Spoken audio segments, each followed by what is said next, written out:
সামনে নিয়ে যাই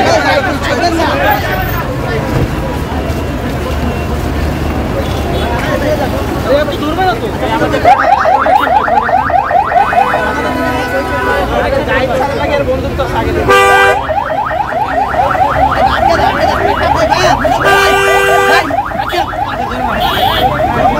এইভাবে বসে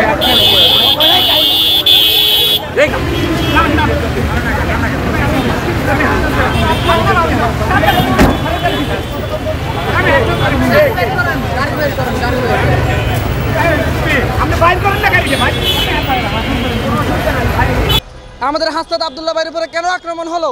আমাদের একজন টাইগারের উপর তারা আক্রমণ করেছে। তারা একজন টাইগারকে আক্রমণ করে ভাবছে যে তারা হাজারো ছাত্রের মুখ বন্ধ করে দিবে, কিন্তু তা না।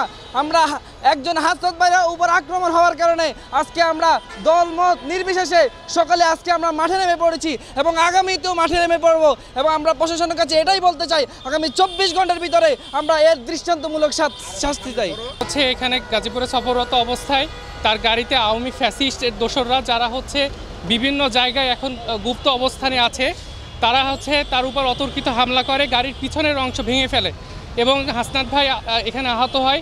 তো ফলশ্রুতিতে গাজীপুর মহানগর ছাত্র শিবিরের পক্ষ থেকে তাৎক্ষণিক বিক্ষোভ সমাবেশের ডাক দেওয়া হয়। এখানে আমাদের নেতাকর্মীরা উপস্থিত হওয়ার মাধ্যমে আমরা প্রশাসনকে জানাতে চাচ্ছি যে আওয়ামী লীগের যে দোসররা তো এখানে ঘাপটি মেরে আছে এবং বিভিন্ন জায়গায় যে তারা এই গুপ্ত হামলা করতেছে, এর বিরুদ্ধে যে তাদের ডেভিল হান্ট সহ যে পদক্ষেপগুলো আছে এটা যেন তারা জোরালোভাবে নেয় এবং এই যে তাদের যে সন্ত্রাসী কর্মকাণ্ড এটা দিয়ে মানুষ হচ্ছে ভীত সন্ত্রস্ত অবস্থায় আছে, মানুষ ভয়ের ভিতরে আছে।